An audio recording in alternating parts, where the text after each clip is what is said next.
to the inaugural edition of the Untold Stories of Berks County Artists. I'm very excited to be able to share this with you and to meet a number of Berks County artists because, you know, it's a hotbed right here in Berks County for the artistic community. And so many we don't know, but we're exposed to the art here and there and we don't even know where it's connected. Speaking of exposed to the art, wow. And so here's another wow. Cheryl Elmo. Hi, Cheryl. Hi, Joe. How are you? I am good. I'm really happy to be here. We're at the Lewis Long Gallery at the Gaps on 5th Street in Reading. And this is your exhibit, Cheryl. Yes. So, first of all, how'd you get here? It's interesting. I have been wanting to have a one-woman show for a number of years. The thing that was holding me back is the way I was painting. I was doing 2 or 3 a year. I thought it's going to take me 20 years to get enough paintings to have a one-woman show. But what I did is there was a show here. It was Elaine Soltis' show. Yes. Yeah. And she introduced me to Laura and Peter. And I talked to them that evening. I gave them a link to my website and asked them if I could have a show, and they came back and said, absolutely. So you have to kind of have a portfolio. You need to have a portfolio. Yeah, need to have a website or a portfolio so that when somebody can preview your work. Yeah. Okay. Now your work is obviously amazing, and I do mean that. Amazing watercolors. And I have to be real honest, when I came in here and I'm looking around at all of them, I said, these are you, Cheryl. And again, honestly, you and I haven't met before, so I don't really know you. But they remind me of, much like a Norman Rockwell painting, you know that's Norman Rockwell. If you walk around this gallery and you look at all of these, you know that's a Cheryl Elmo. They're very distinctive and there's personality, there's an energy. So is the watercolor, is it fair to say that's your medium? That's my medium. How'd you get into it? I've been painting since I'm very young.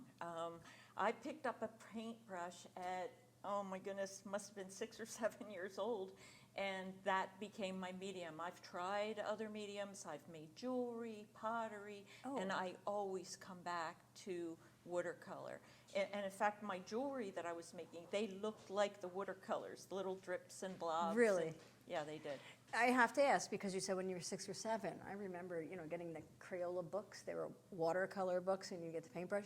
Did you start like that? I did start like that. Are you serious? I started like, I loved the ones where they would have the dots of color and that you would. Yes. I started that way. You're kidding. I just loved to see that water on the page and the differences between the colors. It just enamored me back then, and I just never stopped. Buy your kids' coloring books. That's my note to you. Here's what I'm wondering, though. Your watercolor is very unique. There's watercolor paintings, and then there are these. There's something distinctive about it. And I do mean that. If you look at all of them, you can tell, oh, it's a style, it's a form. How did you come to this? These watercolors, they are layer upon layer upon layer of color. They're like little puddles of color that all come together to create the illusion of what you see. That's how I explain my style. In watercolor, you've always been taught our whole lives that you lay down a color and you don't want to paint too much because it's going to get you to mud. That's where I ended up. That's funny you said that. I'm sorry, I didn't mean to interrupt. For me, it was I would lay down the color, and then I would lay down another layer of color, and then I lay down another area of color, and it was that depth that excited me. So you're not doing this in one setting. You're letting it dry and then coming back? I usually have about 3 paintings going at the same time. So if one gets too wet, which they all do, they're just so wet when I'm working with them. And I'll shove the color into the paper, and then I'll just keep putting more color. And I really don't stop on a painting until it's like what I would call, there are these delicious type of flecks that you want to pick off of a painting. These little dots of color. So So you're not actually painting a face, you're painting watercolor spots and blending them for depth.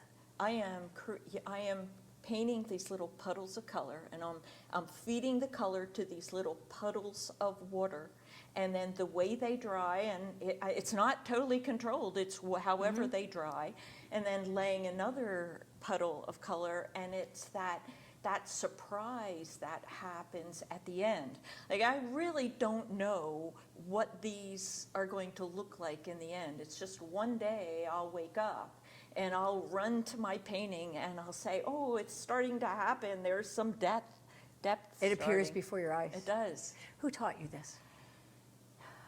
I don't know that anybody can teach you your style. I think it's an evolution over time. But I did go to Millersville. I did study art. I have an art education degree at Millersville, Pennsylvania, Millersville University. And there are these two wonderful teachers. It was Robert Lyon and Stan Jenkins. I will just never forget them. And with their influences, my style evolved. Instead of painting the figures, I was painting spaces through the figures. And that's probably how this started to evolve. So teachers are your influencers? Teachers. Those two, anybody else? Other painters. I love Toulouse-Lautrec and love him. And William Turner, his study of light has very much influenced me. I think probably you'll see those influences in the way I treat light. And the Impressionists themselves, they've influenced my style of painting. Although I've never tried to mimic, I do notice that there's that evidence of... If they're your influence, where's your inspiration, for example, this picture or some of the others here? Where's the inspiration for the people? You paint people. I paint people. I love everyday moments. I want to make the viewer see something that they normally would walk away from. They might just pass them right by, and I want to capture those moments so that people appreciate that beauty.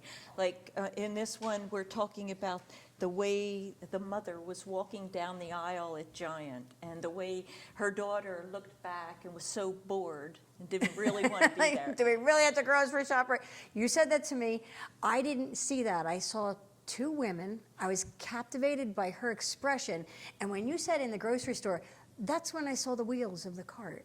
Yeah. It's so you can really look at your paintings for quite a while and see different things. So you're capturing things that the everyday person doesn't really, you kind of see it, but you don't really notice it. You don't really notice it. So you're noticing. Yeah. And then saving it. I'm saving it. So I have to ask you, you got this show here at the Lewis Long Gallery at the Gaps, and you were concerned you didn't have enough paintings. I'd say you're prolific. You've got paintings everywhere. How long does it take to make a painting, and where are you doing your painting? I paint at home. I have a studio at home, and I've got this wonderful window full of light. My husband built me my table. I've been painting on that my whole life. And so I love to paint at home. I love to have my dog with me. Are you a full-time artist? I work for GlaxoSmithKline. This is work, isn't it? It's like I have two jobs. Okay. I have two jobs.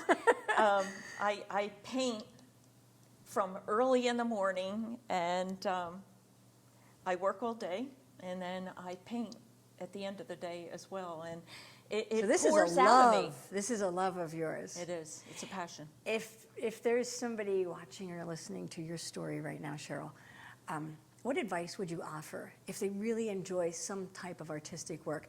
What would you offer? I would say that you need to follow your passion, because the harder your work, you will get there. But you've got to stay at it. You've got to work every day, and you've got to be committed. That's what I would say. And I got to ask, since this is the untold story of Berks County artists, what's something about Cheryl Elmo that you'd like us to know that typically you don't know? An untold story. An untold or sentence. Okay. two-time breast cancer survivor. Wow. And Wow. yeah, and I'm great. Congratulations. I Thank want to you. say congratulations and good health. Wow. Thank you. Yep. See, I would have never guessed or known that. Yep. Did painting help you get through that? Was it cathartic for you? It definitely inspired me. It kept my mind focused. The painting did keep my mind focused. But the most prolific that I've been has been after the fact. Really? And yeah, right now the art it like pours out of me, and I really know what I need to do now. And you're cancer-free how long? It's been 3 years. Excellent. Yeah, I'm pretty. Excellent. Yeah, I feel great.